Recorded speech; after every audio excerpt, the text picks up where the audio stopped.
ठाण्यात घडलेली ही एक भयंकर घटना, ज्यात प्रेम, ब्लॅकमेल आणि थरारक हत्या या सगळ्याच गोष्टींचा समावेश आहे.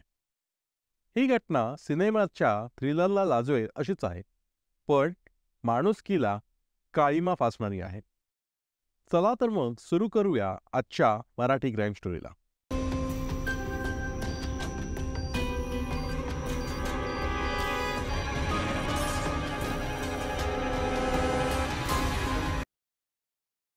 खरे गुन्हे गोष्टी रूपात समजण्यासाठी आमच्या यूट्यूब चॅनलला मराठी क्राईम स्टोरीला नक्की सबस्क्राईब करा आणि तुमच्या मित्रांना देखील शेअर करा. ठाण्यातील नामांकित बिल्डरच्या 33 वर्षीय मुलाचा खून झाला आणि त्यामागील कारण प्रेमाच्या ट्रँगलमध्ये लपलेलं आहे. स्वयं परांजपे, एका मोठ्या बिल्डरचा मुलगा. तो मुंबईमध्ये कोपरी भागातील अष्टविनायक चौक परिसरात राहत होता. वडिलांच्या पावलावर पाऊल ठेवून स्वतःचं बांधकाम क्षेत्रात नाव कमवण्याचा प्रयत्न करत होता.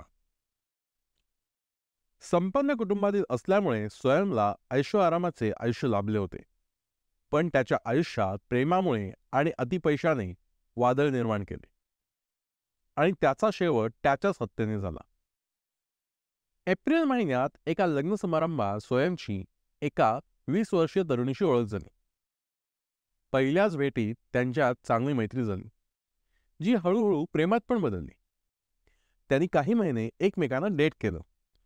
प्रेमात हरवलेला स्वयं एका दिवशी त्या तरुणीला कारने फिरायला घेऊन गेला. तेव्हा त्याने तिला गुंगीचं औषध देऊन बेशुद्ध केलं. तिचे अश्लील फोटो आणि व्हिडिओ आपल्या मोबाईलमध्ये रेकॉर्ड केले. तो त्या फोटोंचा उपयोग स्वतःच्या हेतूसाठी कसा करायचा हे त्याने आधीच ठरवले होते. मात्र त्यावेळी त्यांच्यातले प्रेम संबंध सुरूच होते, त्यामुळे त्याने तेव्हा काहीच केलं नाही. पण काही काळानंतर त्यांच्या नात्यात वाद सुरू झाले आणि त्यांचा ब्रेकअप झाला. ती तरुणी मयुरेश नंदू धुमाळ नावाच्या 24 वर्षीय तरुणाच्या संपर्कात आली. मयुरेश तिच्या आयुष्यात नव्या प्रेमाची सुरुवात घेऊन आला. मात्र स्वयं तिच्या आयुष्यातनं निघून गेला नव्हता. तो अजूनही तिच्यावर ऑब्सेस होता. स्वतःच्या मोबाईलमध्ये असलेल्या तिच्या आक्षेपार्ह फोटोंचा वापर करून तो तिला ब्लॅकमेल करू लागला. हे फोटो सोशल मीडियावर टाकीन अशी धमकी देऊन तो तिला पुन्हा पुन्हा आपल्या जवळ येण्यासाठी भाग पडत होता. स्वयंच्या या वागणुकीचा त्रास होऊन या तरुणीने सगळा प्रकार मयुरेशला सांगितला. हे ऐकल्यावर मयुरेश संतापाने पेटून उठला. त्याच्या डोक्यात सुळाचं वावटळ तयार झालं होतं. स्वयंला कायमचं संपवायचं हा निर्णय त्याने घेतला. त्याच्या या सुडात ती तरुणीही सहभागी झाली. खरे गुन्हे गोष्टी रूपात समजण्यासाठी आमच्या यूट्यूब चॅनलला मराठी क्राईम स्टोरीला नक्की सबस्क्राईब करा आणि तुमच्या मित्रांना देखील शेअर करा. 4 ऑक्टोबरची ती सकाळ होती, जेव्हा मयुरेशच्या मनात प्रचंड संताप दगदगत होता. तो कठोर निश्चय करून कोयता आणि कटर घेऊन निघाला आणि अष्टविनायक चौकातील स्वयंच्या घरात पोचला. त्याच्या मनात असंख्य विचारांचं काहूर वाजलं होतं, पण त्याचं एकच उद्दिष्ट होतं, त्याच्या गर्लफ्रेंडचे फोटो डिलीट करणं. स्वयंच्या घरात पोचल्यावर मयुरेशने दरवाजा ठोठावला. घरात स्वयं एकटाच होता.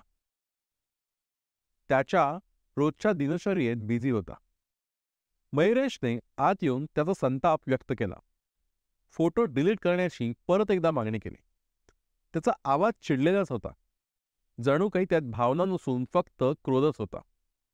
परंतु स्वयं ठाम होता.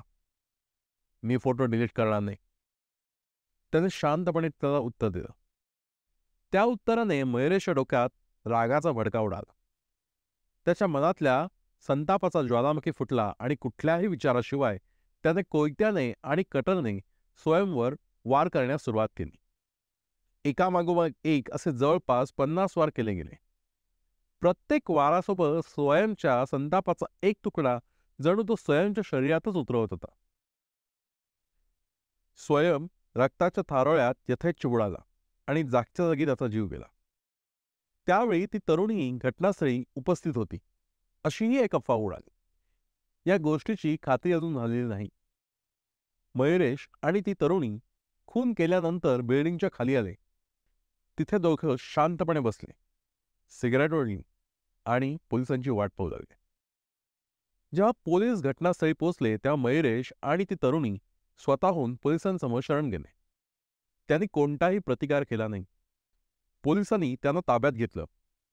त्यांनी स्वयंच्या घराचं म्हणजेच घटनास्थळाचा पंचनामा केला आणि मृतदेह पोस्टमार्टमसाठी रुग्णालयात पाठवून दिला. या घटनेने संपूर्ण ठाण्यात खळबळ उडाली. आरोपी मयुरेशचे वडील पोलीस खात्यातच कार्यरत असल्याची माहिती आहे.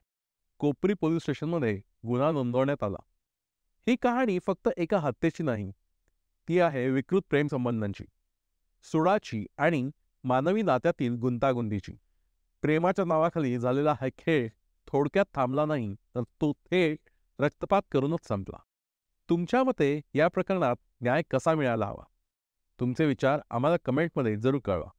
आणि अशाच थरारक आणि सत्य घटनांसाठी मराठी क्राईम स्टोरी या आमच्या यूट्यूब चॅनलला सबस्क्राईब करा आणि बेल आयकॉनवरती प्रेस करायला विसरू नका. सुरक्षित राहा. भेटूया पुढील भागात. धन्यवाद.